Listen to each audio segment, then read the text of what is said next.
আল্লাহর দয়া দেখছেন, বৃষ্টিটা এসে বন্ধ হয়েছে, ঠিক না? এরপর আল্লাহ তাআলা বাতাস দিয়েই চলছেন। ঠান্ডা লাগতেছে, মজা লাগতেছে। হ্যাঁ, আসবে না, মুনাজাতের পর আসুক না, আমিও তো বৃষ্টি চাই মুনাজাতের পরে। কেউ পশু ক্রয়ের পর, আপনি কি ভিজে বাড়ি যেতে চান? তাই তো মনে হয়, আল্লাহ ভিজাক আপনার। কেউ পশু ক্রয়ের পরে কোরবানির ভাগের সংখ্যা বাড়াতে পারবে কিনা দেখুন। শরীকে যদি কোরবানি দেন, এটা হতে হবে বিত্তারাদি, সকলের খুশির ভিত্তিতে, খুশির। এখন আপনারা ক্রয় করার আগে কয় ভাগে কিনবেন সেটা নির্ধারণ করে নেবেন, কারণ পরবর্তীতে শরীক বাড়াতে গেলে গারার কিংবা মুনাজা, ঝগড়ার সম্ভাবনা থাকে, এতে নিয়তের মধ্যে ত্রুটি আসবে। টাকা ধার করে কোরবানি দেওয়া যাবে কিনা? হ্যাঁ, যাবে। কোরবানির দিকে হাঁস মুরগি খাওয়া যাবে কিনা? খাওয়া যাবে, জবাই করা যাবে না। মোরগ মুরগি জবাই করা যাবে না। এটা ফতোয়ার কিতাবে আসছে যে কোরবানির দিন আপনার মোরগ জবাই করা মাকরু। এটা হচ্ছে মাজুসিদের তাসাব্বুহ। কাদের? আমরা যদি মুরগির গোশত খেতেই হয়, আগে জবাই করে রেখে দিবেন, রান্না করে খেতে পারবেন। কোরবানির গোশত কতদিন ফ্রিজে রেখে খাওয়া যাবে? এক কোরবানি থেকে আরেক কোরবানি পর্যন্ত, সমস্যা নাই। কিন্তু এইরকম বখিলি করা কি উচিত? হয় মানুষ খাবে, নয় নিজে খাবেন, নয় বউ খাবে, নয় বাচ্চারা খাবে। এটা জমা করে রেখে দিবেন কেন? না জায়েজ, না জায়েজ।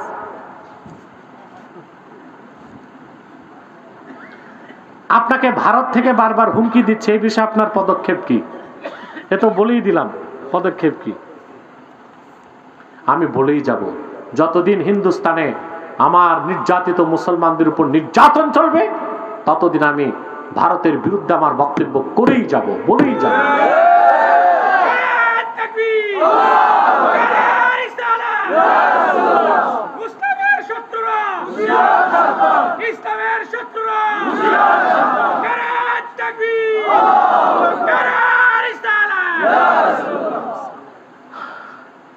দেশে বিভিন্ন জায়গায় মাজার ভাঙ্গা হচ্ছে, আপনি এটাকে কিভাবে মূল্যায়ন করেন?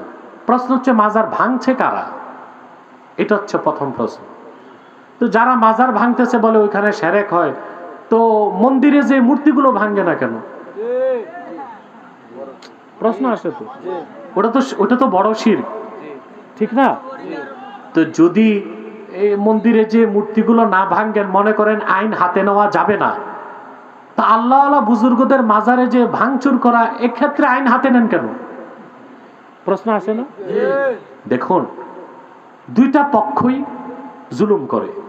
একটা হচ্ছে আল্লাহর ওলিদের মাজারে যদি গান বাদ্য হয়, গাজার আসর বসে, শিরকি কাজ হয়, ওইটা হচ্ছে ওয়াজিবুদ দাফা, সেটাকে বিরত রাখতেই হবে।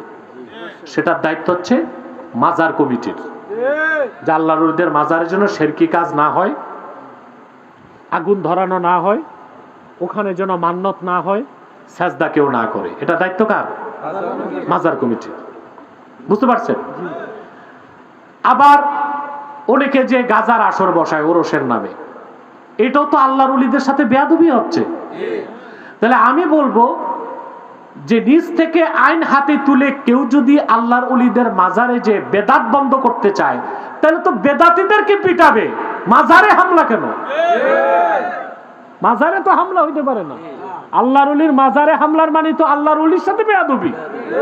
এইভাবে তো আইন হাতে তুলে নেওয়া যায় না, আর এটা চরম পর্যায়ের বেয়াদবি।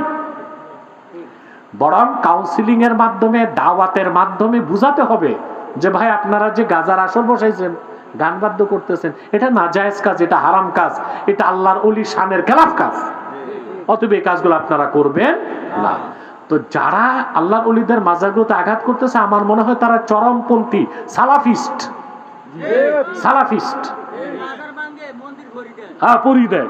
ঠিক কইছো, মন্দির পরি দেয় আর মাজার ভাঙ্গে।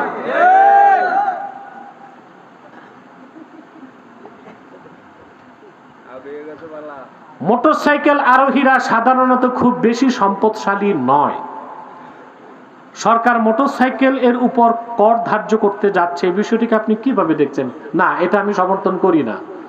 কারণ মোটরসাইকেল যারা চালায়, আমার মনে হয় না যারা মোটরসাইকেল চালিয়ে রাইডিং করে যারা, তাদের ক্ষেত্রে কর নিতে পারে, ভিন্ন বিষয়, সেটাও না নেওয়াই উচিত। কারণ তেলের দাম বেড়ে গেছে, সারাদিন মোটরসাইকেলে রাইডিং করে 1000 টাকাও তো কামাই হয় না, সেখান থেকে আবার বিভিন্ন জায়গায় চাঁদা টাদাও দিতে হয়, তারপর যদি আবার কর নেওয়া হয় এটা জুলুম হবে।